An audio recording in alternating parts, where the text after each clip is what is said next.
បាទជំរាបសួរប្រហរិទ្ធញាតិវងប្រិយមិត្តនៅក្នុងបណ្ដាញសង្គម Facebook ថ្ងៃនេះខ្ញុំបាទអ៊ីសំអល់អ្នកនិពន្ធមានវិជាដោះប្រស្នាបានមកធ្វើដំណោះស្រាយប្រស្នានៅក្នុងសភៅចៅប្រស្នារាជាភាគ1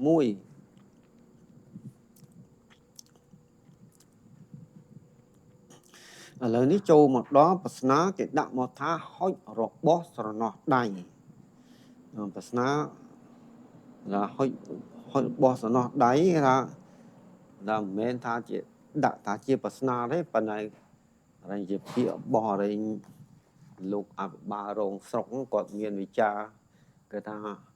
ហុចរបស់ស្រណោះដៃថាហុចរបស់ស្រណោះដៃឲ្យតាំងគឺរែង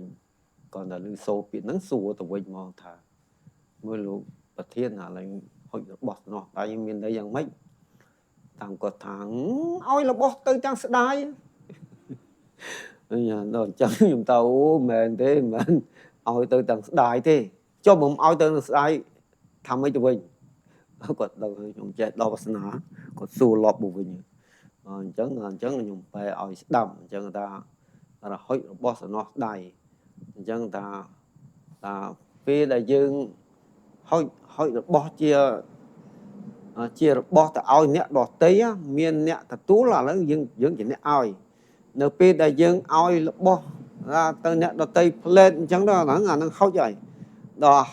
ហុចទៅផ្លេតអ្នកទទួលគេទូលដៃពីរលើកអូលោកម្ចាស់សូមអរគុណលោកម្ចាស់ដែលបានឲ្យរបស់ដែលខ្ញុំមានចិត្តស្រឡាញ់ដែលខ្ញុំមានចិត្តចង់បានសូមឲ្យលោកម្ចាស់មានសេចក្តីសុខរកស៊ីមានបានចម្រុងចម្រើនសូមឲ្យលោកម្ចាស់ជួបតែសេចក្តីសុខគ្រប់ទិវារាត្រីកុំបីឃ្លៀងឃ្លាតឡើយសូមព្រះអង្គទេវតារក្សាលោកជួយប្រសិទ្ធពរដល់លោកម្ចាស់ឲ្យមានសេចក្តីសុខរកស៊ីមានបាននឹងឡើងបុណ្យឡើងឋានៈបានពីនឹងតទៅមុខទៀតល្អអាហ្នឹងគាត់មានវិចារមកអញ្ចឹងមានវិចារទាំងញញឹមមុខក៏ញញឹមដៃក៏លើករែងសំពះបំណំអញ្ចឹងពោជ័យក៏ពោជ័យមកទៀតត្រង់នឹងហើយទៅថ្ងៃក្រោយដែលធ្វើឲ្យអ្នកម្ចាស់ទៀននឹកស្រណោះតាហុចរបស់ទៅហើយជូនរបស់ទៅនឹកស្រណោះដៃមិនតែត្រឹមតែស្រណោះដៃតាំងភក្ត្រារបស់អ្នកដែលត្រូវទទួលគឺថាញញឹមស្រស់នៅពេលដែលបានរបស់ហ្នឹងទៅញញឹមស្រស់ហ្នឹងញញឹមហើយមានតែវិពោជ័យអូលោកម្ចាស់សូមអរគុណអញ្ចឹងណាសូមព្រះអង្គទេវតារក្សាលោកជួយប្រោសថែរក្សាលោកម្ចាស់ទៅទីណាកន្លែងតាណាសូមឲ្យមានសេចក្តីសុខសូមឲ្យមានសេរីសួស្តីអញ្ចឹងបានទាំងពរជ័យបានទាំងអ្វីទាំងអស់ហ្នឹងធ្វើឲ្យលោកអ្នកម្ចាស់ទៀនសំណោះដៃអ្នកដែលទទួលហ្នឹងដល់គុំទាំងដៃពីរលើកបំណំអញ្ចឹងសាពះដល់លោកអ្នកម្ចាស់ទៀនអានឹងហើយថាហុចរបស់ស្រណោះដៃតាមវិជាព្រះពុទ្ធសាសនារបស់ខ្មែរហ្នឹងតែងតែរៀបចំមកអញ្ចឹងអ្នកដែលទៅឲ្យជាអ្នកដែលមានទ្រព្យធនសបោសមាយហើយអ្នកដែលទទួលជាអ្នកក្រអ្នកខ្សត់អ្នកអត់អ្នកចង់បានបើបានជាទានរបស់លោកអ្នកមានសទ្ធាជ្រះថ្លានឹងជូនទៅនឹងត្រេកអរណាស់ពួកគ្នាក្រគ្នាអត់អញ្ចឹងហើយធ្វើឲ្យលោកម្ចាស់ទានស្រណោះដៃរបស់គាត់ហ្នឹងមិនត្រឹមតែស្រណោះដៃទេទាំងភក្ត្រាញញឹមនឹងទឹកមុខស្រស់រីករាយត្រេកអរណាស់ដល់ពេលបានទទួលរបស់នឹងបានទាំងពោជ័យទៀតអូលោកអ្នកមានគុណហើយសូមលោកមានសេចក្តីសុខសបោសប្បាយចម្រុងចម្រើនរកស៊ីមានបានតោះហ្នឹងអញ្ចឹងហើយបានជាពាក្យចាស់ពោលថាហុចរបស់ស្រណោះដៃប៉ុន្តែលោកអ្នកមិនសូវចេះរៀនមិនបានច្រើនផ្នែកខាងសមាធិធ្វើម៉េចនឹងបានពលឺពធដល់បានពលឺពធមកបានយល់ដឹងពធប្រុសបំភ្លឺមកឲ្យដឹងអញ្ចឹងគ្រាន់ពាក្យហ្នឹងគ្រាន់តែលឺផ្លែតខ្ញុំចេះភ្លាមដឹងយល់ភ្លាម ចឹងដឹកយល់ភ្លាមចង់មានវិចារទៅភ្លាមហ្នឹងលោកអភិបាលរងស្រុកទទួលយកភ្លាមតាត្រូវមកល្អហ្មងអញ្ចឹងសូមបញ្ចប់បាសនាហើយរបស់សំណោះដៃតែប៉ុណ្្នឹងចុះហើយចូលមកដល់បាសនាដាក់មកថាក្របី3ក្បាលងាប់កណ្ដាលវាលតែមួយអញ្ចឹង3ក្បាលងាប់កណ្ដាលវាលតែមួយហ្នឹងបរិញចាមអ៊ីស្លាមនៅទល់មុខផ្ទះខ្ញុំនោះឈ្មោះកោបគាត់ជាងកាត់សក់គាត់ដឹងថាខ្ញុំចេះដោះបាសនាគ្រាន់តែក៏លេចឃើញខ្ញុំទៅអង្គុយលេងកន្លែងជាងកាត់សក់ហ្នឹងគាត់មានវិចារប្រាប់មកខ្ញុំមកថាមានបាសនាតែមានបាសនាគេដាក់មកឲ្យខ្ញុំដោះដាក់តាមទូរស័ព្ទមកដាក់មកពី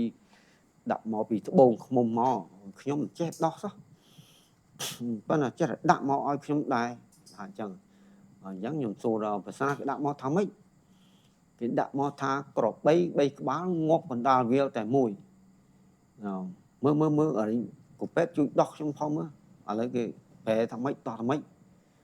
ដល់ខ្ញុំសួរបញ្ជាក់ថាឥឡូវច្បាស់ហ្នឹងច្បាស់ថាក្របី3ក្បាលងាប់កណ្ដាលវាលតែមួយហ្នឹងច្បាស់ហើយច្បាស់ហើយខ្ញុំយកគិតសិនថាឲ្យខ្ញុំជួយគិតជាមួយគាត់ដោះបានគាត់នឹងរែងទូរស័ព្ទប្រាប់ទៅម្ចាស់ដោះបាសនានឹងវិញនៅអីខេត្តត្បូងឃ្មុំដាក់តាមរែងទូរស័ព្ទមកគាត់ប្រាប់អញ្ចឹងដល់អញ្ចឹងខ្ញុំយកមកគិតពី3ថ្ងៃបានខ្ញុំទៅមានវិចារប្រាប់គាត់មានវិចារទៅប្រាប់គាត់ហ្នឹងខ្ញុំទៅសេទាំងឯកសារនឹងឲ្យគាត់មើលទៀតអញ្ចឹងសេបានឯកសារហើយស្រាប់ដល់ពេលវេលាដែលថាទៅបោះពុំសភៅលក់ហើយខ្ញុំយកមកបោះពុំសភៅដាក់នៅក្នុងសភៅនឹងចៅហើយជាភាគមួយកំបី3ក្បាលងាប់កណ្ដាលវាតែមួយអញ្ចឹងសាសនានឹងវាមិនមែនខ្លីទេវាវែងដែរអញ្ចឹងយើងមើលទៅអត្ថបទបានវាអស់គ្រប់លក្ខណៈយ៉ាងមានន័យដូចតទៅ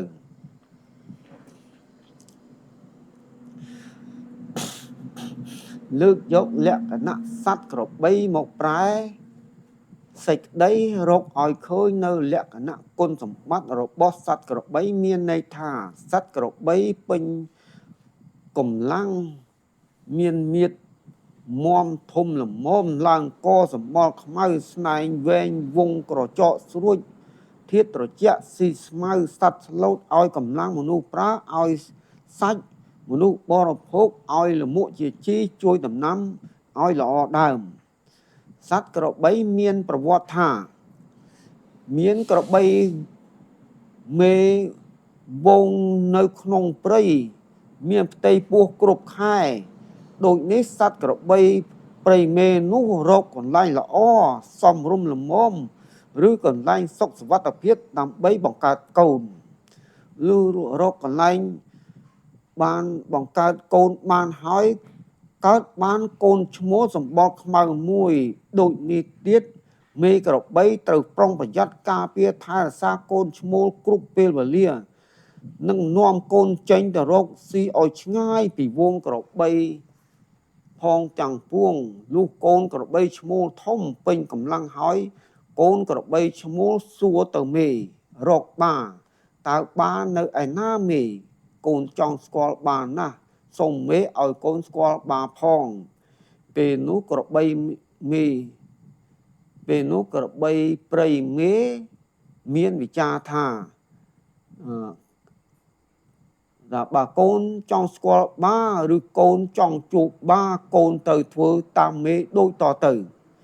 កូនត្រូវខំស៊ីស្មៅឲ្យឆ្អែតឲ្យធំឲ្យធាត់ឲ្យឡើងកឲ្យមានកម្លាំងខ្លាំងផឹកទឹកឲ្យច្រើនឲ្យអស់មួយបឹងហើយហាត់រៀនវិជ្ជារៀនទល់ដើមក្រសាំងឲ្យខ្លាំងឲ្យរឹងក្បាលបើដើមក្រសាំងនោះមានផ្លែត្រូវជល់ទម្លាក់ផ្លែក្រសាំងនោះឲ្យអស់ពីដើមហើយវត្តផ្លែក្រសាំងជ្រុះនោះឲ្យត្រូវទាំងអស់កុំឲ្យសល់មួយផ្លែបើកូនយកវត្តប្រតិបត្តិតាមការណែនាំរបស់មេបាននោះកូនអាចទៅជួបបាបានហើយ ហេតុតែចង់ជួបក្របីបាកូនក្របីឈ្មោលបានខិតខំធ្វើតាមបង្គាប់ក្របីមេខំស៊ីខំផឹកទឹកខំប្រឹងហាត់រៀនហាត់ជល់ដល់បានសម្រេចហើយបានសម្ដែងវិជ្ជាឲ្យមេបានឃើញនៅសមត្ថភាពរបស់ខ្លួនទៅក្របីមេមានវិចារប្រាប់ថាបារបស់កូននៅកាងការពារក្របីមេមួយវងធំនៅទីឋានកណ្ដាលវាលមួយកូនធ្វើដំណើរទៅប្រកាសជាបានជួបតែកូនត្រូវមានការប្រុងប្រយ័ត្នឲ្យបានល្អគ្រប់ពេលវេលាលុះបានការអនុញ្ញាតពីក្របីមេនឹងចង់បានជួបឃើញស្គាល់ក្របីបាផងក្របីភីមានរិទ្ធីមានកម្លាំងពលំមានសាច់ឈាមមាំមួនមានស្នែងវែងស្រួចវងក្រចកគួរទុកចិត្តប្រើការបាន បានរស់រាន់ទាន់ឱកាសពេលវេលាមកដល់ហើយក្របីភីបានចេញធ្វើដំណើរទៅទីឋានកណ្ដាលវាលមួយ ក្របីភីមានរិទ្ធីមើលឃើញក្របីព្រៃមួយវងធំឃើញក្របីបាកាងការពារក្របីមេមួយវងយ៉ាងសង្ហាសម្លឹងចំមករកក្របីភីនោះបានឃើញដឹងនៅវត្តមានរបស់ក្របីព្រៃឈ្មោលខ្មៅធំចម្លែកធ្វើដំណើរចូលមកយឺតឈានជំហានសន្សឹមចូលមកសម្ដៅរកខ្លួនដោយប្រុងប្រយ័ត្នក្នុងដំណើរជាលក្ខណៈប្រយុទ្ធក្របីបាងើបក្បាលប្រុងស្នែងអួតដំឡើងកប្រុងព្រៀបប្រយុទ្ធការពារដោយប្រុងប្រយ័ត្នពេលក្របីឈ្មោះចម្លែកឈានជំហានចូលដល់ទីលានប្រយុទ្ធហើយក្របីគូបដបៈទាំងពីរស្ទុះហក់វឹងបោលបុកគប់ទង្គិចក្បាលដោយស្នែងប្រែអោនក្បាលចាក់ទៅមុខប្រយុទ្ធអស់ពេញមួយទំហឹងក្តាំងយកឈ្នះលូគូបដិបៈភ្លាមក្របីភីមានរិទ្ធីមានកម្លាំងខ្លាំងអស្ចារ្យឡើងកស្នែងមាំមុតស្រួចស្រែកសំឡុតគំរាមថាបាថយតែបាមិនថយទេព្រោះបាបាក់កងងាប់កណ្ដាលវាលតែម្ដងនេះមកពីបាចាស់ចុះខ្សោយកម្លាំងទុនខ្សោយកាយសម្បទាប្រយុទ្ធការប្រយុទ្ធជលគប់ស្នែងក្រវីកប់រះទង្គិចក្បាលកាច់កអស់មួយទំហឹងមួយកម្លាំងប្រលាំងសោះក្របីបាកាងការពារមេវងធំរងគ្រោះថ្នាក់បាក់កងងាប់កណ្ដាលវាលគួរឲ្យអនិច្ចាសង្ខារសត្វទេរឆានមានស្នែងមានរិទ្ធនុភាពមានកម្លាំងខ្លាំងមាំមួនប្រើអត្តពលជលប្រកួតយកឈ្នះលើគូបដិបៈបើឈ្នះបានគ្រប់គ្រងកាងការពារមេវងមេញីទាំងអស់បើចាញ់មានគ្រោះថ្នាក់ឬបើសម្លឹងមើលទៅគូបដិបៈមើលពិនិត្យឲ្យច្បាស់ហើយឲ្យឆាប់រហ័សថាតើបើនឹងប្រយុទ្ធឈ្នះឬចាញ់ត្រូវគិតឲ្យបានមុនគូបដិបៈធ្វើដំណើរអួតសម្ដែងរិទ្ធឈានជើងដើរទៅមុខសន្សំយឺតចូលដល់ដែនដីដែនការពារទុកហើយភ្លាមនោះត្រូវធ្វើការសម្រេចចិត្តឲ្យបានឆាប់រហ័សប្រយុទ្ធឬមិនប្រយុទ្ធបើប្រយុទ្ធត្រូវប្រើរូបមន្តយុទ្ធវិធីយុទ្ធសាស្ត្រប្រមូលផ្ដុំគុំកម្លាំងពលំកាយសម្បយុទ្ធជលឲ្យខ្លាំងប្រឹងឲ្យអស់ពេញសមត្ថភាពនិងកម្លាំងកាយចិត្តស្មារតីឲ្យរឹងប៉ឹងអង្គអាចក្លាហានចាប់ឲ្យបាននៅចំណុចខ្សោយរបស់សត្រូវគូប្រយុទ្ធជលវត្តជលកັບរះកັບចាក់កោះក្រវីកាច់កោបំបាក់គូបដិបៈឲ្យបានឆាប់រហ័សនោះជ័យជំនះប្រកាសជាបានតែបើថយបើសម្លឹងមើលឃើញច្បាស់ហើយឃើញគូប្រកួតប្រជែងឈានជើងចូលយឺតសន្សឹមចំមុខមកហើយមកចិត្តដល់ដែនដីកំណត់ទីលានប្រកួតប្រជុលរបស់ធម្មជាតិសត្វក្របីឃើញថា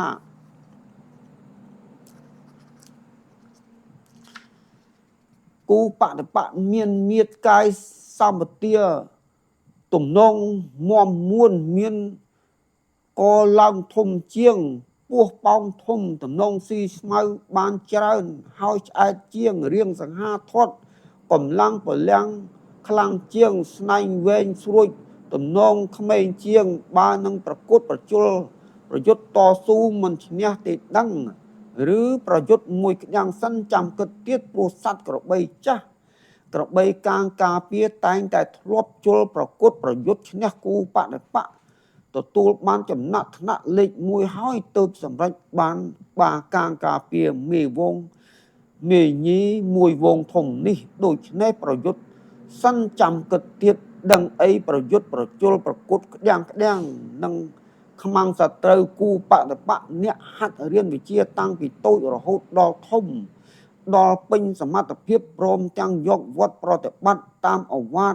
ក្របីមេបានថាបើធ្វើអ្វីហើយធ្វើឲ្យបានសម្រេចនឹងទុកចិត្តលើសមត្ថភាពរបស់ខ្លួនទៀតស្រាប់តែប្រែស្នែងស្រួចហក់ស្ទុះចាក់ទៅមុខបុកទង្គិចក្បាលក្តាំងតែកម្លាំងពលំបាកាងការពារមេវងទប់ទល់ជល់ប្រកួតប្រយុទ្ធគូបដិបកមិនខ្លាំងមិនឈ្នះទេមិនបានទេថែមទាំងរងគ្រោះព្រោះក្របីភីមានរិទ្ធីជល់អស់ពីសមត្ថភាពអស់ពីកម្លាំងកាយអស់ពីកម្លាំងចិត្តគប់ទង្គិចកប់រយៈចាក់គោះវត្តតាច់កបំបាក់ភឹសក្របីបានការពារមេវងមេញីដល់នៅក្តីមរណា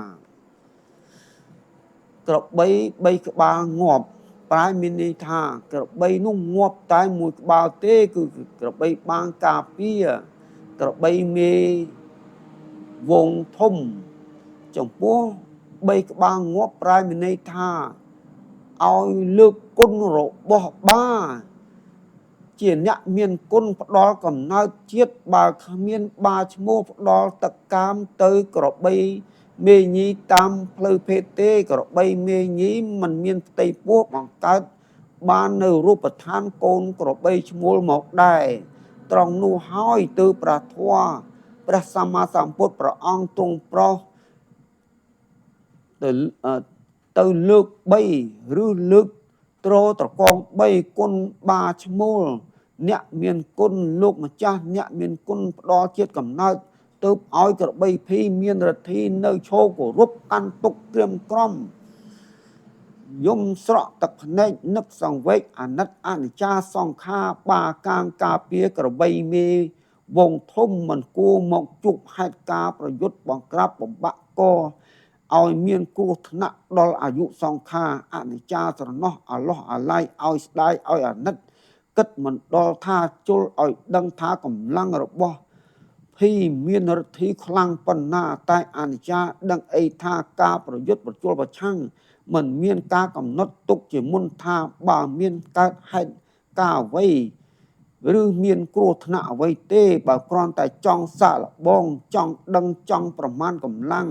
ចង់ប្រមាណវិជាចង់ប្រមាណសមត្ថភាពតែមិនដោយការគិតនោះទេគ្រាន់តែស្ទុះចូលទៅប្រយុទ្ធក្តាំងដឹបជីវិតបាការជីវិតបារងគ្រោះថ្នាក់ដល់នៅក្តីមរណាកណ្ដាលវាលតែមួយបាងាប់សូន្យសង្ខារហើយទុកឲ្យក្របីភីមានរិទ្ធីឈរកាន់ទុកក្រៀមក្រំព្រះអភិធម្មដាក់ទោសទណ្ឌកម្មឲ្យក្របីភីមានរិទ្ធីគិតពិនិត្យពិចារណាពីទោសកំហុសពីការ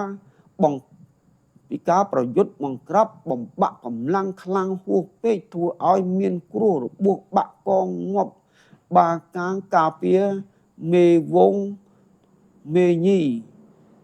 ឲ្យក្របីភីមានរិទ្ធីថ្ងៃក្រោយមុនធ្វើការអ្វីត្រូវគិតឲ្យបានឥតអន់ល្អសិនធ្វើក្របី3ក្បាលប្រែមានន័យថារំលឹកគុណអ្នកមានគុណលោកម្ចាស់អ្នកមានគុណលោកឪពុកគុណបិតាគុណព្រះបិតាគុណម្ដាយគុណមេដាឲ្យមានរូបកាយសង្ខារ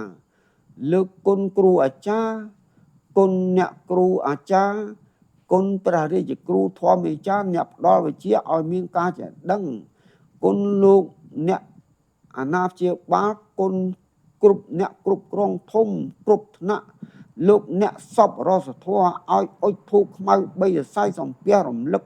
គុណលោកអ្នកមានគុណលោកម្ចាស់អ្នកមានគុណថ្វាយដង្វាយចំណីអាហារទឹកភេសជ្ជៈខ្មៅនិងសម្លៀកបំពាក់ពណ៌ខ្មៅស្បែកជើងខ្មៅខ្សែក្រវ៉ាត់ខ្មៅមួកខ្មៅនៅថ្ងៃ3កើត3រោច13កើត13រោចថ្ងៃ3សកល13សកល23សកល30ឬ31សកលតែឲ្យមានការប្រយ័ត្នឲ្យប្រកាន់ច្បាប់វិន័យល្អឲ្យសម្អាតមុខមាត់ឲ្យបានស្អាតជានិច្ចសម្លៀកបំពាក់ស្លៀកពាក់ឲ្យបានស្អាតជានិច្ចបើធ្វើការអ្វីឲ្យមានការប្រុងប្រយ័ត្នបានល្អមុនធ្វើការអ្វីត្រូវគិតឲ្យបានល្អិតអន់ល្អសិនសឹមធ្វើសូមបញ្ចប់តែប៉ុណ្ណេះចំពោះប្រស្នាដាក់ថាក្របី3ក្បាលងាប់កណ្ដាលវាតែមួយសូមអរគុណប្រញាតិវង្ស